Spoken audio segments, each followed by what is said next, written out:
satunggiling ratu sewu negara nenggih Prabu Darmawasesa. Gumelat ngasta pedhang ligan ciptaning driya kinarya maca janggane Bambang Sumantri. Tanggaping gragat nenggih Bambang Sukasarana niup saking dirgantara njawil bathuke Darmawasesa ambyar dadi lebu.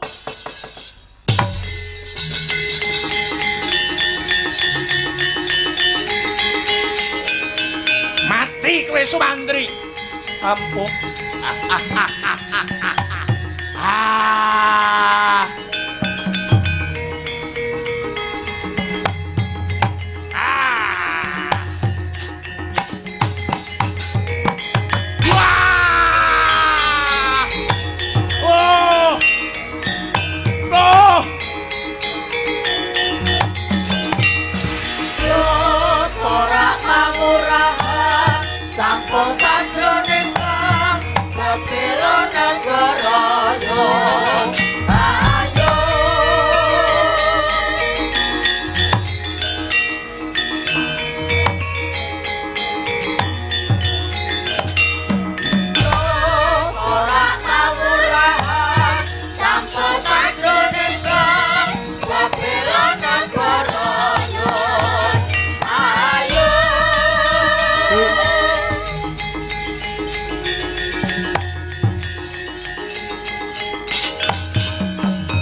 Taruna hangudya sanes para mangkasa kuning dumati marsudi ing kawruh kang akeh gunane bisane sembodo kapenana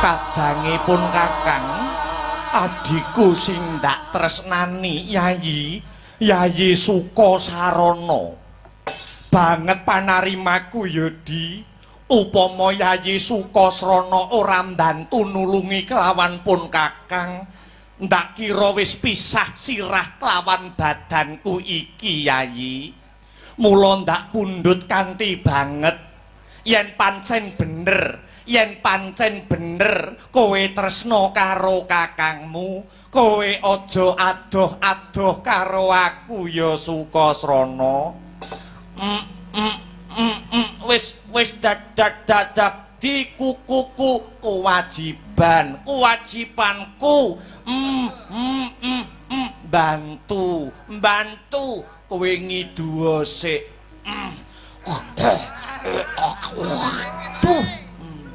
Lambeku akeh itu dadi nek omong angel. Iya aku wis apal.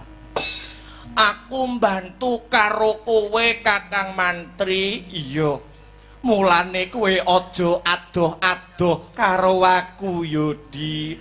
Lho aku gak wani cedhak-cedhak karo kowe merga wujudku buta bajang. Kowe bagus ning aku kaya wedhus. Engko kowe isin. Ora Yayi, ora. Nadyan to wujudmu kaya ngono, nanging kowe bocah sing pinter, ora nate ngapusi. Mula pun Kakang tresna banget karo Siadi. Aku ya sayang banget karo Kakang Mantri. Iya ya Sukasrana iya. Mula kowe kudu gegandengan asta karo aku Yodi. Nek aku cedhak terus karo kowe engko akeh wong bingung, akeh wong takon, wong ganteng ngono kok gandeng kirik. Mula aku tetep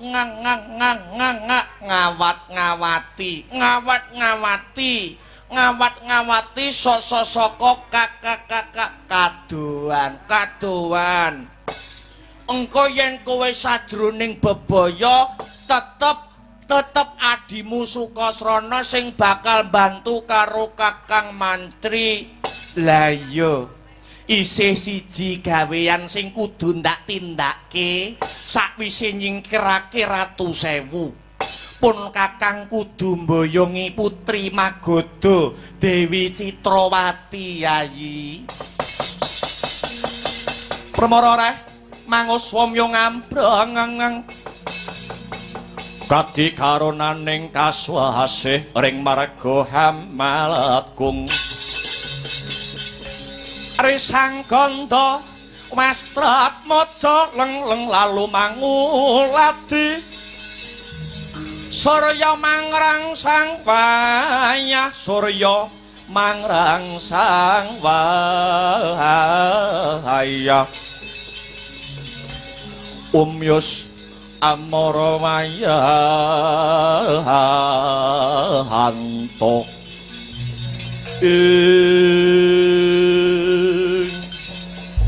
Kakang Mantri yen arep dadi abdine ratu kuwi paitane mung jujur Kakang. Mula saben astamu ngrembyah sikilmu njangkah aja nganti atimu kegubel dening rasa goroh. Anggonmu bakal dadi penggedhe Maespati iki gegayuhan sing luhur. Kudu diwiwiti saka pakarti ingkang jujur. Tujuan sing becik kuwi mangkate ya kudu apik. Yen nggonmu dadi pejabat negara niatmu kok wis reget, batinmu kekebuntel rasa milik, so yen kowe dadi pejabat tan wurunga mung arep grogoti bondo negara gaglak duwite rakyat. Kejaba saka kuwi wong ki yen nyanding kamulyan, duwe kawibawan, duwe kesugihan, godane mung telu, ya kuwi harta, tahta, wanita. Basa aluse rukmi, kursi, putri. Basane wong patihan rawa, dhuwit, dingklek karo teman wanita. Iya Sukasrana iya.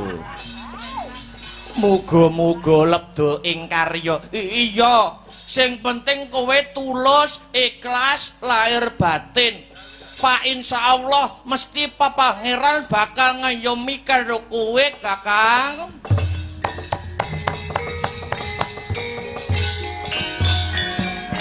Tan samar pamor ing suksma. Sinuksmaya winahya ing sepi.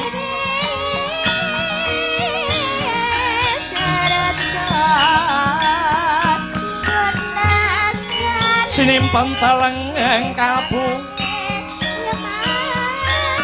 pambukaning warana tarlen saking ong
Katan ngawruhi kang bekane tanpa sangkan sang ijoran wang bakari saraswati sayekti handayani makan insan budaya alamun kabulung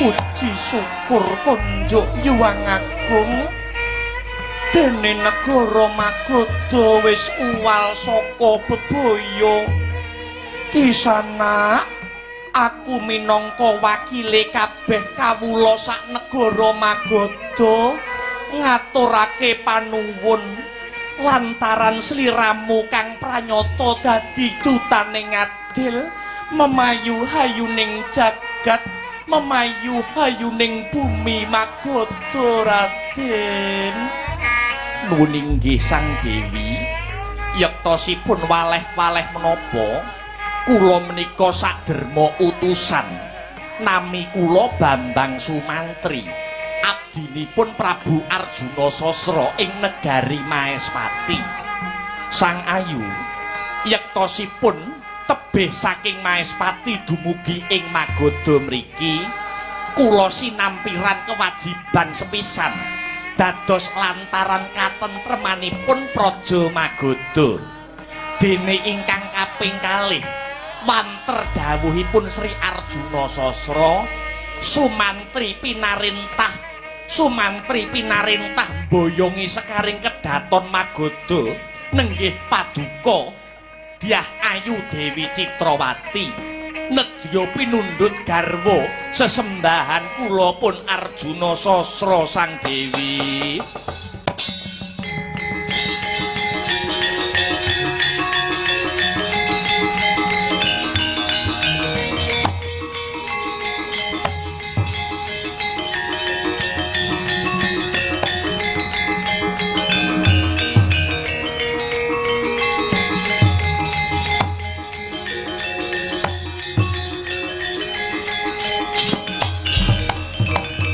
sira sang tuing harum ilining memanis hambleber mringkang cipta ing kisana ya kene babaring lelakon ora jumbuh karo gegambaran Bambang Sumantri nalika negara Magoda kinepung Ratu Sewu aku atur nawala marang Prabu Arjuna Sasra serupa nyuwunku supaya Ratu Maespati jumangkah nyarirani pribadi hamberat kamurkane Ratu Sewu negara nalika kuwi Citrawati wis sumpah Citrawati wis prasetya ya mung priyagung sing bisa ngisas kawengisane Ratu Sewu sing bakal ndak suwitani donya prating delahan nanging yo kene ripalungguhan iki dudu Ratu Maespati kang makarti malah jeneng sira Sumantri ingkang rampungi mula kang mangkono Raden jumbuh kelawan sumpahku dudu Prabu Arjuna Sasra nanging Bambang Sumantri sing menang Malakrama Citrawati ki Raden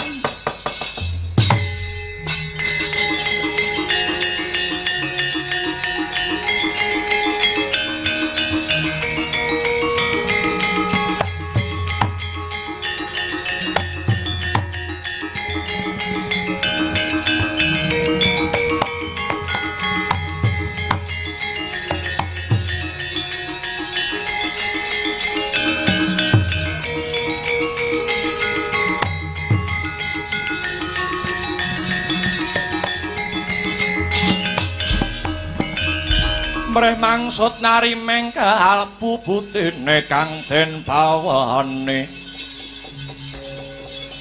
wanganing Yasukarila nuwun pangapunten Raden Ayu jumbuh kalian atur kula sekawit bilih Sumantri menika namung utusan saking Maespati sulihipun Sri Arjuna Sasra nuwun pangapunten pidana menapa ingkang badhe kula tampi menawi kula ngantos cumantaka tumrap lelampahan menika Sang Dewi menawi dinten sak mangke kula mboten saged mboyong paduka kinarya garwa Prameswari Maespati aluwung kula entengaken pejah kula kinarya ganjel sarta kekeset ampean paduka Raden Ayu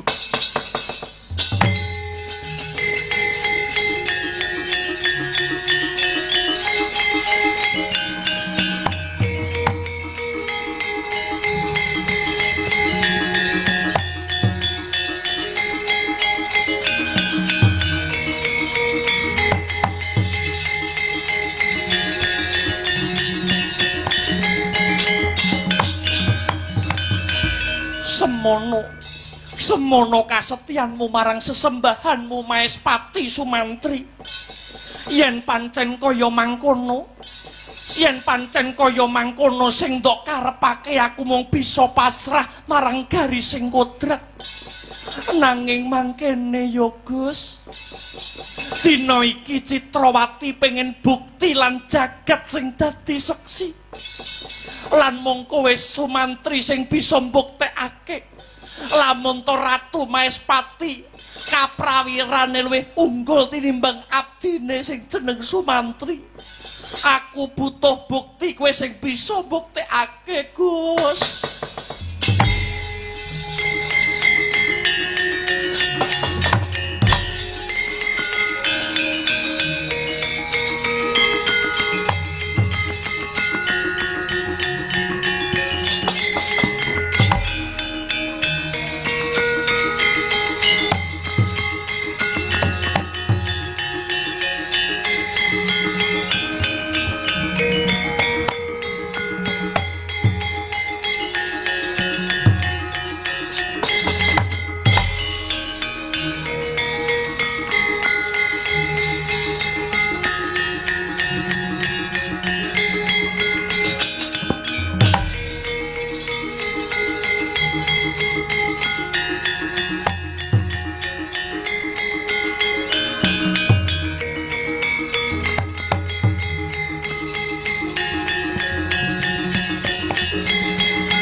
Lang-langing triya mangu mangun gong kanduhan remang lir lena tanpa kahanin lir lena tanpa kanin yen tam tulusa yen tam tulusa mengko sang dyah upama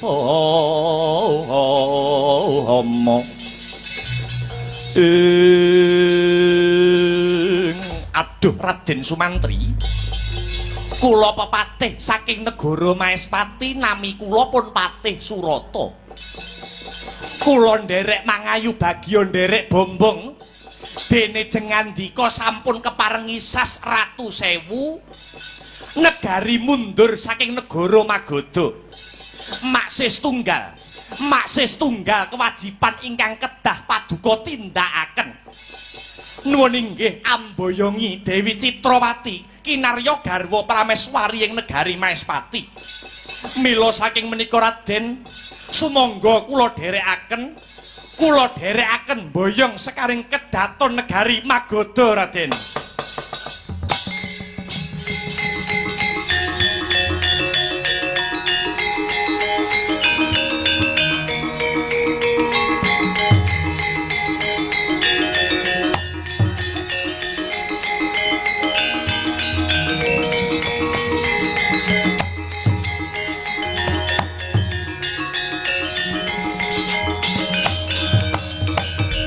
Nyuwun sewu Raden Patih Surata.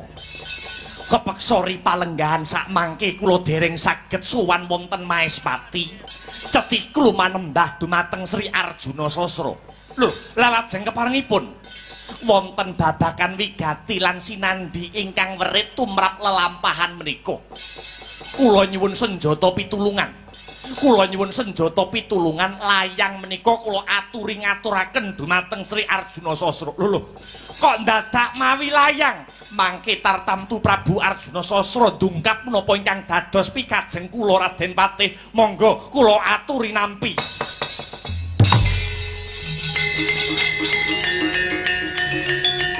Weh, ladalah kok ya ana-ana wae.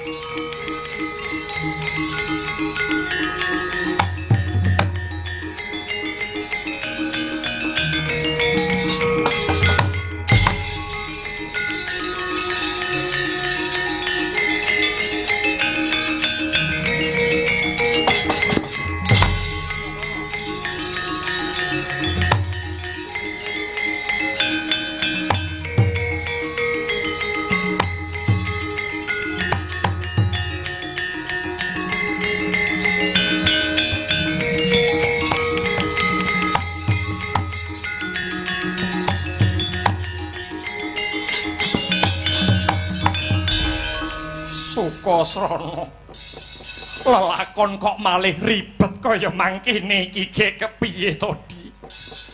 Kowe ora usah sedih Kakang Patri. Lelakon kuwi adile mung dilakoni. Mestine kabeh manungsa kepengin ngajab lelakone dadi becik. Ngajab lelakon sing apik ora usah ngenteni sapa-sapa. Mergo apik lan orane lelakonmu kuwi sing nemtokne ya kowe dhewe Kakang Mantri. Oh, piye iki?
Dadi atur-atur miturut anut sumarah mring Gusti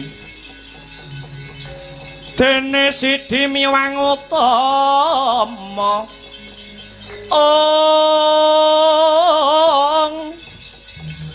panindak ing praja adil bejo dadi bandara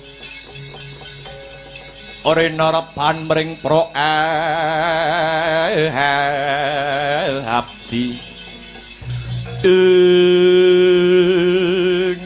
Kakang Patih Surata kepriye kabul kawusanane Kakang? Aduh sinuwun kalilan matur sisip nyuwun diagung pangaksami.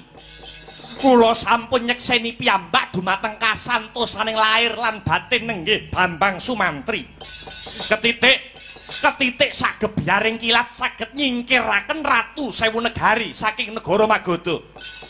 Namung kemawon Kanjeng, saksampunipun kula pinanggya kalian Bambang Sumantri, nedya kula dherekaken kondur dhateng negari Maespati, malah panjenenganipun masrahaken nawala utawi layang supados kaaturaken dumateng Paduka Sri Maespati. Sumangga kula aturi nampi Kanjeng.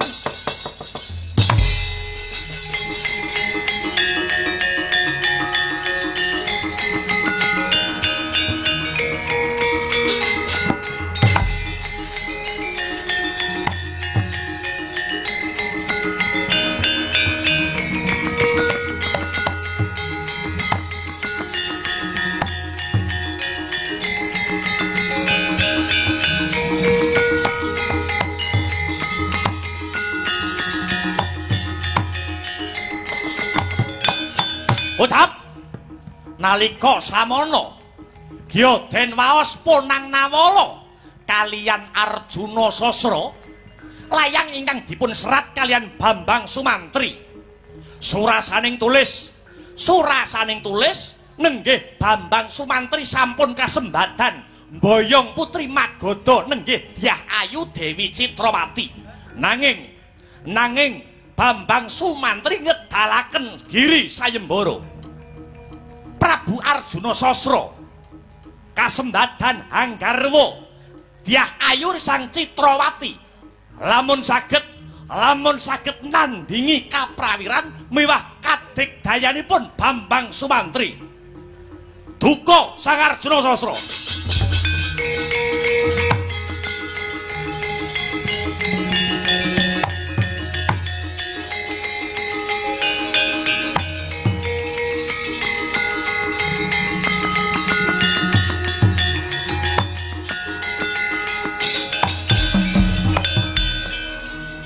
Patih Surata Purwa Madyawasana wis ndak waca surasane tulis temonana Bambang Sumantri kon dandan sing ganteng Bambang Sumantri kon dandan sing ganteng tak enteni ning alun-alun Maespati.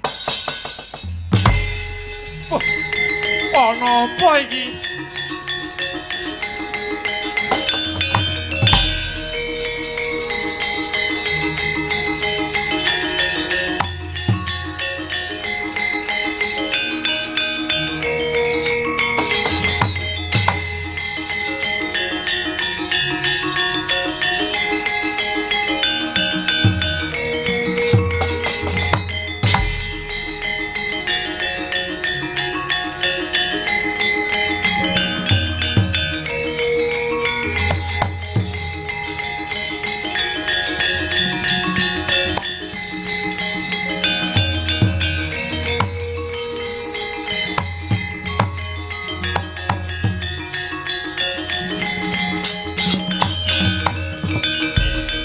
Kados pundi Raden Patih?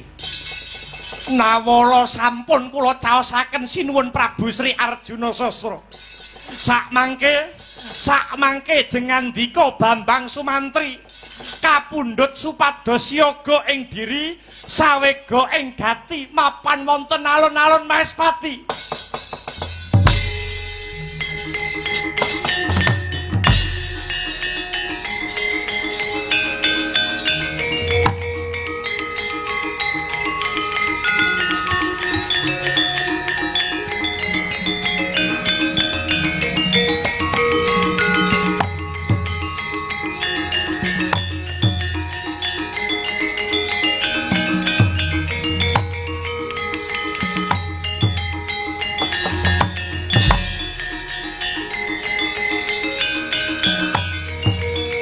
Mampir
subhanallah walhamdulillah wala ilaha illallah wallahu akbar.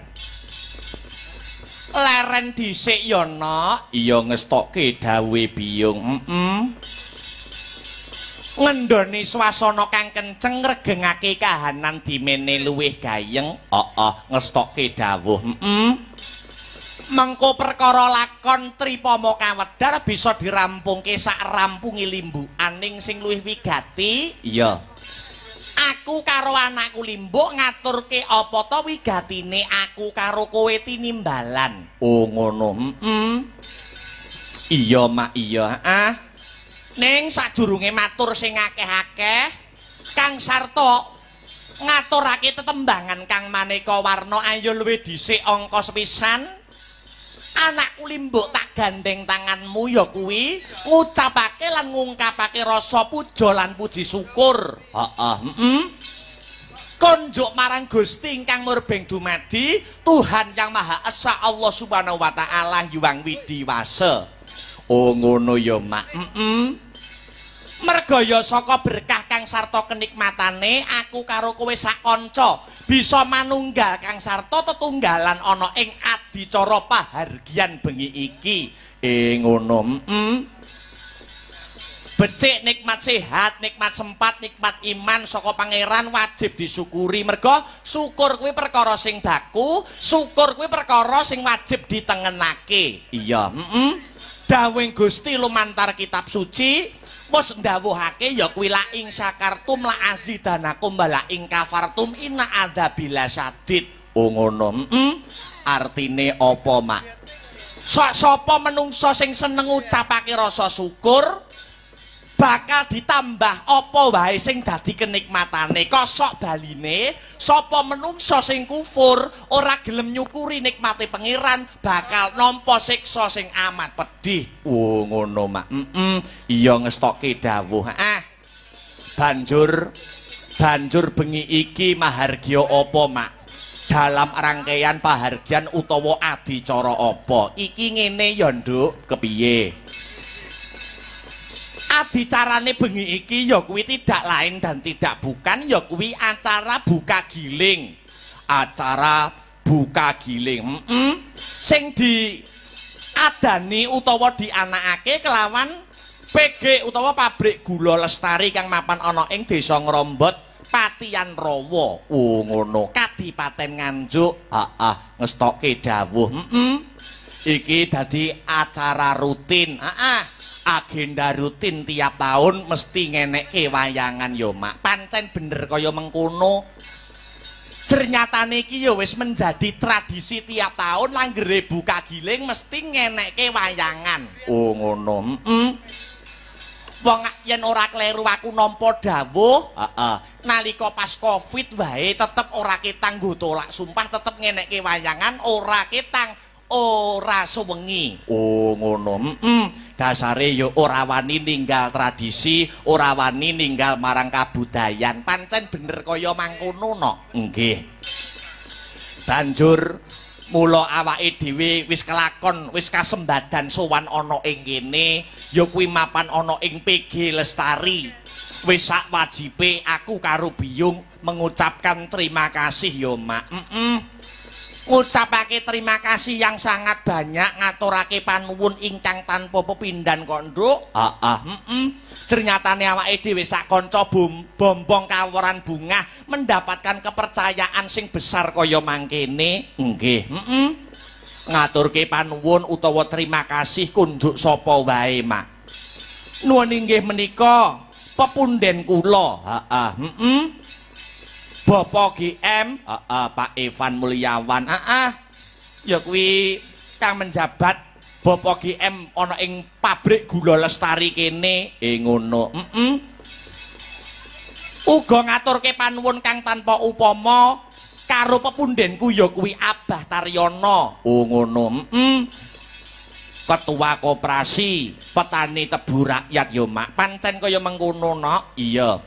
Dan seluruh anggota dan seluruh yang mendukung panitia yang mendukung suksesi adicara ana ing buka giling PG utawa pabrik gula Lestari bengi iki sing ora iso ndak sebutake siji mboko siji kang wis menehi kapercayan aku karo kowe anggone paring lelipur gelar kelir gantung gong ana ing bengi iki ya Nok. Iya ngestokke dawuh Mak.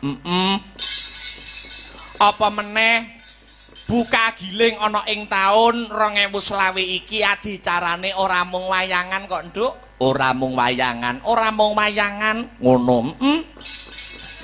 Uga ana rangkaian kegiatan berbagai perlombaan olahraga. Oh ngono. Uga yen ora kleru aku nampa dawuh sesuk isih disambung kelawan solawat. Oh ngono. Solawatan. Gus Haris Al-Hafid dari Pakuncen Patian Rawa. Besok malam. Iya ngestokke dawuh. Lah bengi iki dienekke wayangan sing wis menjadi agenda rutin utawa tradisi tiap tahun. Alhamdulillah wa syukurillah agamane ora ditinggal nanging budayane tetep diuri-uri. Mergo Bapak GM, Pak Evan, dan seluruh rekan kerjanya kuwi pancene wis menanamkan prinsip kok Nduk. Menanamkan prinsip piye Mak? Ya kuwi dengan agama hidup akan terarah, dengan seni dan budaya hidup akan indah, dan dengan ilmu hidup akan mudah. Amin amin ya robbal alamin. Pancen sing disuwun pancen kaya mangkono ya Mak. Luweh-luweh pepundhene awake dhewe sapa? Mbah Tar. Oh ngono.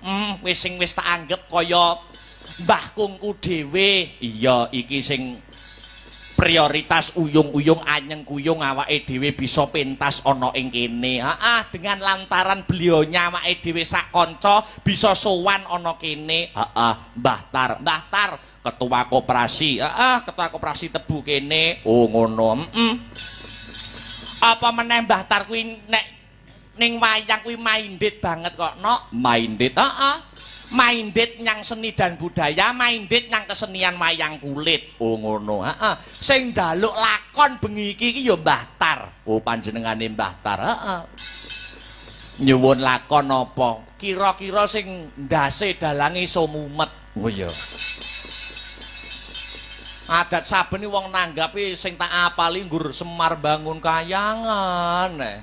Nek ra ngono Wahyu Katentreman.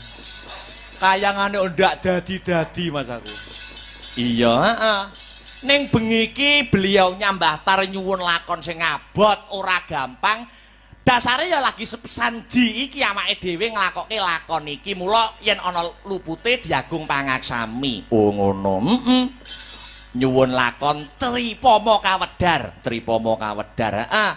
Dadi Tripama Kawedar kuwi 3 seorang kesatria, sing mengabdi yang menggambarkan nilai pengabdian dan pengorbanan. Oh ngono. Bambang Sumantri angka 1, angka 2 mengko disusul Raden Kumbakarna. Angka 3 sing terakhir Adipati Basukarna. Oh ngono. Lakon 3 didadekke sewengi. Ning biayane ya tetep sewengi no. Oh iya. Iya ya Mak. Dadi Mbah Tar ki wis terbukti minded nyang lakon. Ora kersa diwene bintang tamu yo ndak kersa. Wong kuwi biyen ki penggemar berate nyuwun sewu pepundhen dalang Pak Purbaasmara. Pak Purbaasmara ki ngasta ning laladan Nganjuk. Lakon Aji Saka ya beliaunya sing nyuwun. Oh ngono. Lakon Semar Tumurun Madyapada ya beliaunya Mbah Tar sing nyuwun. Lah mung sak dapure Dalang Akbar jaluki lakon Tripama Kawedar. Ra kalu mangan segono aku pirang-pirang dina. Lah iya. Ngestokke dawuh. Kembali ke benang merah ya Nok. Iya. Biyung ndongake apa ana ing adicara ya kuwi buka giling PG utawa pabrik gula Lestari kang wis kagelar ana ing bengi iki Mak. Dongaku tansah lumintu, dongaku tansah banyu mili kanggo keluarga besar PG Lestari. Apa Mak? Muga-muga seluruh rangkaian adicara sak bubare sak rampunge ya. Seluruh rangkaian adicara buka giling kang kapapanake ana ing pabrik gula Lestari, semoga PG Lestari semakin maju dan sukses lebih sukses dari tahun-tahun sebelumnya. Allahumma amin. Allahumma amin. Amin amin ya rabbal alamin. Eman eman eman eman.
sareh-sareh watone pikoleh gremet-gremet watone slamet yo nduk nggih mak ngestoki dawuh kabeh diratani jernyatane wong nonton wayang kulit sewengi kuwi niyate saka ngomah kuwi beda-beda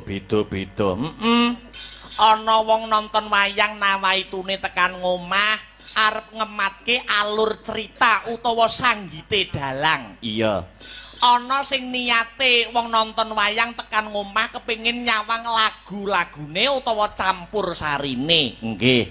Ana sing niate tekan omah mung delok keramaian goleki bakul, tuku bakul bar jajan terus mulih. Iya, sak bisa-bisa awake dhewe kabeh kudu dilayani. Heeh, kudu dilayani. Ana meneh wong nonton wayang nawaitune tekan ngomah terus bareng tekan lokasi ora ngematne alur cerita, ora ngematne tetembangan ning sing dimatne, sing dipentelengi sindene. Ngono ya enek lho, Nduk. Oh iya, mula ya wajib dilayani kabeh. Iya ngestokke dawuh. Heeh. Godhong tela wae bisa gawe lega, kenapa manungsa sesamaning manungsa ora bisa gawe lega ya, Mak? Pancen kaya mangkono no. Iya, heeh ngestokke dawuh. Tapi aku mengacungi jempol kok, Nok. Mengacungi jempol. Nek wis penonton ana ing daerah Nganjuk iki yen manut pengendikane para dalang-dalang senior. Iya. Pi penonton Nganjuk iki wis penonton dadi. Wo penonton dadi. Penonton dadi. Penonton dadi iki piye? Penonton pinter. Dadi tekan ngomah arep nonton dalang sapa ki wis nggawa sangu dhewe-dhewe. Oh ngono. Upamane arepe nonton dalang A, ora arep-arep engko nek tekan lokasi dalang A kudu kaya dalang B. Kuwi penonton Nganjuk. Oh iya, arep nonton dalang B, budal tekan ngomah tekan lokasi, ora arep-arep dalang B wi iso kaya ngetokne kaya dalang A. Oh, dadi wis nggawa sangu dhewe-dhewe. Kuwi sing jenenge pengamat wayang, ora mung pecinta wayang. Wah, iya ya, Mak, iya ngestokke dawuh. Alhamdulillah bengi iki sowan komplit no. Kanca-kanca saka Sanggar Seni Astabrata. Iya, Sanggar Seni Astabrata mijil saka Jalan Mastrip Gandung Kidul Kecamatan Nganjuk Kadipaten Nganjuk. Iya ya, Mak. Sowan komplit. Dasare wingi kanca-kanca bubar main saka Wilangan, saka Tampang. Diagung Pangapura sing memantau lumantar channel YouTube Astabrata Media wingi pancen sengaja ora di live streaming. Oh ya, mergo ya wis langganan lawas terus acara santai-santenan. Oh ngono. Bengi iki live streaming Astabrata Media sing ora iso kepareng rawuh ana ing lokasi, iso memantau lumantar channel YouTube ya kuwi Astabrata Media. Alhamdulillah. Sing ndongake dadi wong pirang-pirang anggone pabrik gula lestari ngenekke adicara ya kuwi wujude buka giling ya, Mak. Dongane ora mung sing kepareng rawuh nanging sing memantau lumantar YouTube uga melu ndongake, iya. Awake dhewe pentas meneh ana ing Laladan Nganjuk dan sekitarnya tanggal 31 ana ing Majasetha Gondang. Iya, 22 nek kepareng rawuh monggo ning gubuke awake dhewe ning sanggare awake dhewe ya wayangan 22. Ana ing Sanggar Seni Astabrata. Wah iya ngestokke dawuh. Yo iki kanggo salam mukadimah utawa pambuka ngaturke sing alus-alus dhisik ya, Nok. Iya, Mak, iya. Katur sedaya panitia, Bapak GM, lan Mbah Tar dan seluruh panitia yang ikut andil mensukseskan adicara dalu sak mangke. Iya, muga kena kanggo jampi saya. Karben dibawani dhisik karo Mas Heru. Wah iya, apa iki ana sing nyuwun dadi ati ya. Dibawani dhisik monggo Mas Heru kagem ngendoni swasana. Wah iya, dadi ati pelok barang ya. Monggo Mas Heru. Gegarane wong krami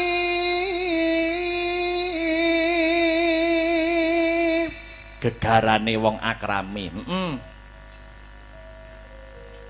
Dudu bondo dudu rupa aturane wong akrame aturane wong arep rabi dudu rupa dudu bondo sing dadi ukuran. Nanging napa Mas Heru? amung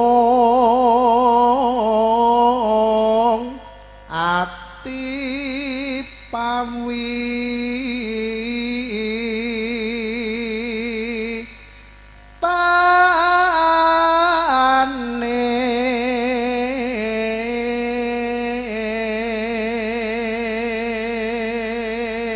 Nomor 1 ati. Bondo pirang-pirang nek atine elek ya seneng royal. Heeh. Ganteng kaya ngopo. Wah, nek atine elek. Heeh. Wah, ya ngiris ati tenanan. Iya. Iya, lanjut. Luput pisan kena pisan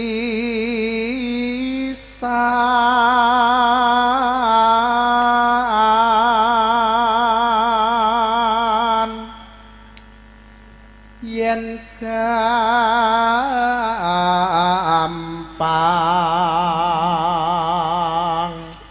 luwe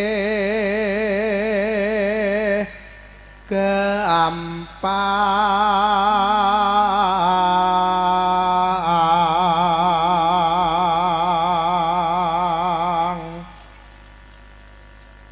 yen angel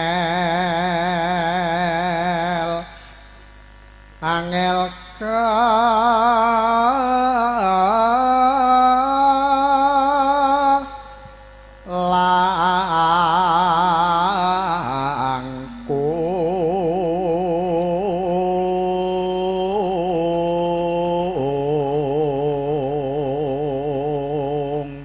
Terus terakhir Tan kena ati numbas harta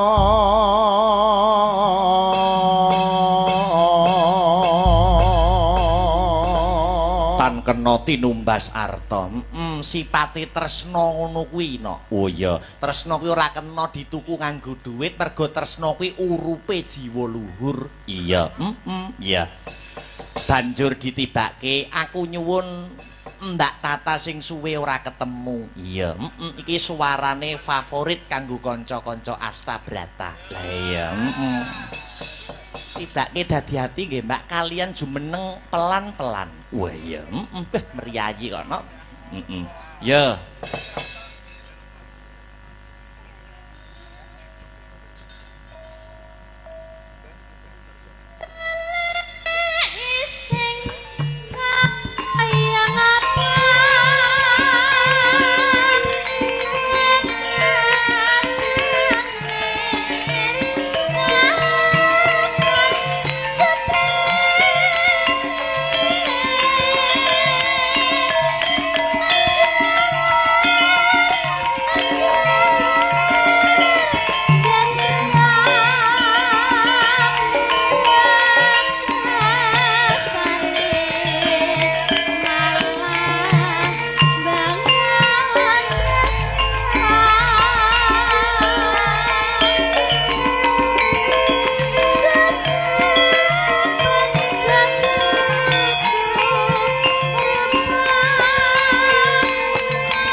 pendukunge pendukung adicara buka giling uga didukung dening KPTR Koperasi Petani Tebu Rakyat Abah Tar. Mbah Tar uga didukung karo HPTR Himpunan Petani Tebu Rakyat Bapak Agung Amrullah. Uga didukung karo APTR Asosiasi Petani Tebu Rakyat Bapak Suparno. Ngaturke panuwun. Iya. Monggo dipun lajengaken Mbak Yu.